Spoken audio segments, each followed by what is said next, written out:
Doctor, നമ്മളുടെ ഇപ്പോൾ ലക്ഷണങ്ങൾ കഴിഞ്ഞ് വരുന്ന ഘടകം രോഗനിർണയം തന്നെയാണ്. അപ്പോൾ ഹൃദ്രോഗം നിർണ്ണയിക്കുന്നതിന് വേണ്ടി ECG എന്ന ഒരു പരിശോധന എത്രത്തോളം ആവശ്യകരമാണ്? തീർച്ചയായിട്ടും 1903 ഓർക്കണം ഡച്ചുകാരനായ വില്യം ഐൻഹോവൻ ECG ആദ്യമായി കണ്ടുപിടിച്ചത്. അന്ന് മുതൽ ഇന്ന് വരെ 2016 വരെ ഹൃദ്രോഗ ചികിത്സയുടെ രോഗനിർണയത്തിൻ്റെ ഒരു കാർഡിയോളജിസ്റ്റിൻ്റെ ഒരു ഫിസിഷ്യൻ്റെ ഒരു ഒരു ഒരു ആണിക്കല്ലായിട്ട് നിൽക്കുകയാണ്. ഒരു രോഗനിർണയത്തിൽ ആണിക്കല്ലായിട്ട് ECG നിൽക്കുകയാണ്. ആര് വന്നാൽ ECG എടുക്കാതെ ആശുപത്രിയിൽ കയറുകയില്ല എന്നോർക്കണം.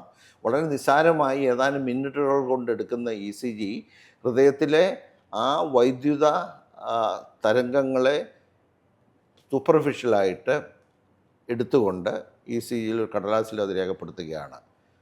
ഹൃദയത്തിലുള്ള ഇടിപ്പിൻ്റെ വ്യത്യാസം, നെഞ്ചിടിപ്പിൻ്റെ വ്യത്യാസം വേഗത്തിലാണോ കുറഞ്ഞാണോ, ഹാർട്ട് അറ്റാക്ക് വന്നോ ഇല്ലയോ, മറ്റു തരത്തിലുള്ള അല്ലെങ്കിൽ കൃത്യമായുള്ള ഇടിപ്പിൻ്റെ സീക്വൻസ് ക്ലിയറാണോ, ഇതെല്ലാം അറിഞ്ഞുകൊണ്ട് ആ ECG ഇപ്പോഴും ഒരു ഹൃദ്രോഗ വിദഗ്ധൻ, ഒരു ഫിസിഷ്യൻ, കാഷ്വാലിറ്റിയിൽ, എമർജൻസിയിലെല്ലാം ഒരു രോഗി വരുമ്പോൾ ആദ്യം എടുക്കുന്ന ECG ആണ്.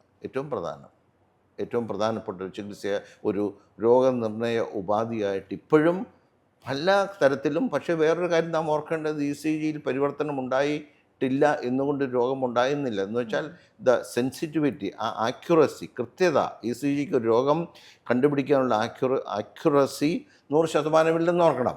അപ്പോൾ വളരെ ദുസ്സഹമായ നെഞ്ചുവേദനയുമായി വരുന്ന ഒരാൾക്ക് ECGയിൽ പരിവർത്തനങ്ങളില്ല എന്ന കാരണത്താൽ മാത്രം കുഴപ്പമില്ല എന്ന് പറഞ്ഞ് വീട്ടിൽ വിടുകരുത്.